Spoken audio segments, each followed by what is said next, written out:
तो मार्वल ने हमें डॉक्टर डूम का सेटअप ऑफिशियली अनाउंस होने से पहले ही दिखा दिया था। और सबसे शॉकिंग बात, कैंग को ये ऑलरेडी पता था। उसे पता था कि मल्टीवर्स इवेंचुअली कोलैप्स होने वाला है, उसकी डायनेस्टी खत्म होने वाली है और एक ऐसा विलन आने वाला है जो सिर्फ टाइमलाइंस को कंट्रोल नहीं करेगा, वो रियलिटी को रीराइट करेगा। कैंग फ्यूचर देख सकता था, but doctor Doom future change कर सकता है। और अगर तुम ध्यान से देखोगे तो मार्वल ने डॉक्टर डूम को ऑफिशियली रिवील होने से पहले ही सेटअप कर दिया था, वो भी कैंग के through. Because Kang was never the final boss, he was the warning. Loki season 1 के फिनाले में लोकी और सिल्वी फाइनली रीच करते हैं citadel at the end of the time, और वहां बैठा होता है he who remains, the man behind secret timelines. अब इंटरेस्टिंग पार्ट ये नहीं है कि कैंग पावरफुल था, बल्कि इंटरेस्टिंग पार्ट ये है कि वो डरा हुआ नहीं था, वो पैनिक नहीं कर रहा था। एक्चुअली वो स्माइल कर रहा था, जैसे उसे ऑलरेडी पता हो कि अब क्या होने वाला है। वो बोलता भी है, I have lived million life time. ये लाइन रैंडम नहीं थी, कैंग लिटरली इन्फिनिटी टाइमलाइन देख चुका था। उसे ऑलरेडी पता था कि सिल्वी उसे मार देगी, सीक्रेट टाइमलाइन टूट जाएगी और मल्टीवर्स ओपन हो जाएगा और सारे कैंग वेरिएंट्स वापस आ जाएंगे। ये सब जानने के बाद भी कैंग ने लोकी को नहीं रोका। पर क्यों? बिकॉज कैंग एक टेरिफाइंग रियलाइजेशन तक पहुंच चुका था, मल्टीवर्स को परमानेंटली कंट्रोल करना इम्पॉसिबल है। एक कैंग को हटाओगे दूसरा आ जाएगा, एक टाइमलाइन डिस्ट्रॉय होगी दूसरी क्रिएट हो जाएगी। And that's when Kang understood something terrifying, the cycle never ends. और यहीं पर आती है मेरी थ्योरी। सीक्रेट टाइमलाइंस टूटने के बाद सिर्फ कैंग वेरिएंट्स वापस नहीं आए, कुछ और भी अवेकन हुआ, समथिंग वर्स, समवन वर्स। और इसीलिए काउंसिल ऑफ कैंग डरे हुए थे। क्वांटमेनिया के पोस्ट क्रेडिट सीन में हमने पहली बार काउंसिल ऑफ कैंग को देखा। हमें एमसीयू ने पहली बार दिखाया कि कैंग कितना मैसिव थ्रेट था। बट अगर तुम सीन को ध्यान से देखोगे, वो अवेंजर्स से नहीं डर रहे हैं और ना ही वो एक दूसरे से डर रहे हैं। वो ऐसे बिहेव कर रहे हैं जैसे वो किसी और चीज के लिए प्रिपेयर कर रहे हो। बिकॉज कैंग वेरिएंट्स का पूरा सिस्टम एक रूल पे बेस्ड है, control time, control everything. Branches remove करो, फ्यूचर मैनिपुलेट करो और टाइमलाइन को डोमिनेट करो। That's how Kang wins. But problem तब शुरू होती है जबकि कैरेक्टर टाइम रूल फॉलो ही ना करे। और कॉमिक्स में डॉक्टर डूम एक्जैक्टली वही करता है। कैंग हर पॉसिबल फ्यूचर को कैलकुलेट करता था, बट डूम वो अनवांटेड फ्यूचर को एग्जिस्ट ही नहीं करने देता। और यही डिफरेंस डूम को कैंग से ज़्यादा डेंजरस बनाता है। और मुझे ऐसा लगता है कि कैंग को पता था कि अगर टाइमलाइन ग्रो हुई तो डूम आएगा।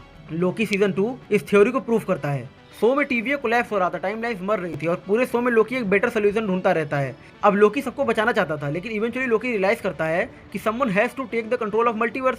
और यही तो ही हू रिमेन्स की प्रोफेसी थी। मल्टीवर्स को सर्वाइव करने के लिए someone always needs to sit on the throne. Difference सिर्फ मेथड का है। कैंग टाइमलाइंस को टेम्पोरल रूम से कंट्रोल करता था, लोकी अपनी पावर से कंट्रोल करता है, बट दोनों सेम रोल परफॉर्म कर रहे हैं, होल्डिंग द मल्टीवर्स टुगेदर। और इसी मोमेंट पे काउंसिल ऑफ कैंग का सिस्टम कोलैप्स होना स्टार्ट हो जाता है। बिकॉज कैंग का एंटायर स्ट्रक्चर टाइमलाइंस को कंट्रोल करने पे बेस्ड था, और जब वो स्ट्रक्चर वीक हुआ, मल्टीवर्स वल्नरेबल हो गया। और ये एक परफेक्ट सेटअप है डॉक्टर डूम के आने के लिए। हो सकता है कैंग ने ऐसी सीक्रेट टाइमलाइन बनाई थी जहां डूम पैदा ही न हुआ हो, या फिर अगर पैदा हुआ तो वो डूम बना ही नहीं। लेकिन जब लोकी ने सबको फ्री विल दे दी, सारी टाइमलाइन फ्री हो गई, तो डूम क्रिएट हो गया। अब अगर डूम एग्जिस्टेंस में आ चुका है तो वो चुप नहीं बैठेगा, वो इनकर्जन होने देगा। वो मल्टीवर्स कंट्रोल नहीं करेगा, बल्कि वो मल्टीवर्स को रिप्लेस कर देगा, क्योंकि ये ऑलरेडी कॉमिक में हो चुका है। अब मैं तुम्हारा ज़्यादा टाइम वेस्ट नहीं करूंगा, छोटे में बताऊंगा। सीक्रेट वॉर्स कॉमिक में डॉक्टर डूम एक ऐसा काम करता है जो कैंग कभी इमेजिन भी नहीं कर सकता। वो बियॉन्डर्स की पावर को स्टील करता है और फिर सारे इनकर्जन के बाद जो टुकड़े बचते हैं उसमें वो बैटल वर्ल्ड क्रिएट करता है, एक ऐसा यूनिवर्स जहां डूम बेसिकली गॉड बन जाता है। और ऑनेस्टली ये कैंग के लेवल से बहुत ऊपर की चीज़ है। और अब एमसीयू में आरडीजे डूम को प्ले कर रहे हैं। Think about that. Tony Stark का फेस मार्वल का सबसे बड़ा हीरो, सबसे बड़ा विलन बनने वाला है। और ऑनेस्टली मुझे ये इंटेंशनल लगता है, जैसे मार्वल हमें स्लोली ये बता रहा हो कि the multiverse saga never about the Kang, it was always about the doom. Video अच्छी लग रही हो तो सब्सक्राइब कर लो यार। और अब एक बड़ा रीजन बताता हूँ जो मेरी थ्योरी को सही साबित करता है। लोकी सीजन 2 के फिनाले में ही हू रिमेन्स एक लाइन बोलता है, सी यू सून। उस वक्त सबको लगा कि वो दूसरे कैंग वेरिएंट्स की बात कर रहा है, बट व्हाट इफ वो किसी और की बात कर रहा था। बिकॉज री इनकारनेशन बेबी का मतलब सिर्फ रीबर्थ नहीं होता है, ट्रांसफॉर्मेशन भी होता है। पहले कैंग टाइमलाइन कंट्रोल कर रहा था, देन लोकी टाइमलाइन को होल्ड करता है, और अब डूम रियलिटी को रीराइट करेगा। Same throne, different ruler. और सबसे डेंजरस है डूम की आइडियोलॉजी, जहां वो सिर्फ खुद को सही मानता है। और शायद यही सब कैंग ऑलरेडी कैलकुलेट कर चुका था, इसलिए उसने एक ऐसी सीक्रेट टाइमलाइन क्रिएट की जहां डूम कभी एग्जिस्ट ही ना करे। वो अपने वेरिएंट से ज्यादा डूम से डरता था। अब इन द एंड कैंग ने सब कुछ कंट्रोल किया, लोकी ने सबको फ्री विल दे दिया, लेकिन डूम सबकी किस्मत खुद लिखेगा। वो उस दुनिया का अकेला गॉड होगा। और शायद मार्वल हमें ये वार्निंग पहले दिन से दे रहा था। Kang wasn't the end game, he was the prophecy.